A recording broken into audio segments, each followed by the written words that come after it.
much, and let me also join with others in thanking CHRV in bringing us all together and being really a force of issues well beyond the Tamil issues and Sri Lankan issues, but really issues that affect all of our communities and our collective involvement in an advancement of Ontario and Canada.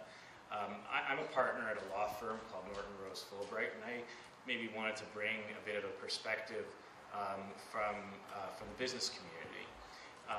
What I can tell you is I started practicing law 15 years ago, and when I started practicing law, it was very clear that the biggest issue as it deals with sort of human rights on Bay Street related to just simply diversity. I practice the Muslim faith, my wife wears a hijab, and I can tell you when I started practicing law, there wasn't even a single, not one, Muslim partner at any of the big law firms downtown. A remarkable thing has happened, though, in these past 15 years. Diversity issues, really when it comes to men on Bay Street, has dwindled significantly. It is not a significant issue. There's still long ways to go for parity and advancement and these sorts of things, but truly when it comes to men, a remarkable thing has happened in that the issue is no longer a front burner issue. When it comes to women, and it's not just women of diverse backgrounds, but generally speaking, that is right now, in our view and in my law firm's view, the single biggest diversity issue that we are dealing with. Today, a remarkable thing is happening. We have more than 60% of the law students that are coming through law school are women. At the top law firms, we hire, the top 10, 15% of every class. And I can tell you 75% of those are women. And so there isn't a barrier to entry into law school generally, at least anecdotally. It doesn't seem to be a barrier to getting hired into law firms. The biggest challenge that we are having, that the investment banks are having, that the accounting firms are having, is advancement. And that's where our law firm is certainly trying to take the lead from organizations like CHRV in understanding how we can build a more accommodating, still profitable, but accommodating environment that doesn't take those 8 out of 10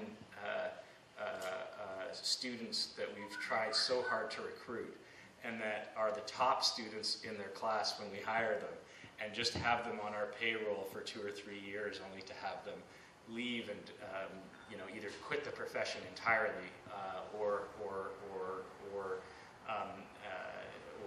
go in-house or join the government or just leave Bay Street. Of course, the other side of it is to create a unique environment. What we can't have is a situation where women are told, especially young women, and there's a lot of young women who are under this type of pressure, where they're either made to feel or are in fact in some terrible circumstances told that they have choices to make. And it's a choice between either having a stable relationship and having a child or more, or advancing in your career and becoming a partner at a law firm. So these are issues that I think all the law firms and accounting firms and others are certainly struggling with. I could tell you that they are front of mind, and they are, and not only because it is the right thing to do, also because it makes sense. You can't have a situation where 8 out of 10 that you're trying to recruit are the brightest people in the class, yet once they're in the door, you can't figure out a way to accommodate it because of pre-existing stereotypes, models of work, and these sorts of things. So we look forward to continuing to engage with organizations like CHRV and their leadership and others and many of the other organizations that are represented here. And I look forward to having, a woman from my law firm 10 or 15 years from now come to this same gathering and say to you, when I started practicing law, it was different. And I'm actually quite confident that we will see that very soon. Thank you very much.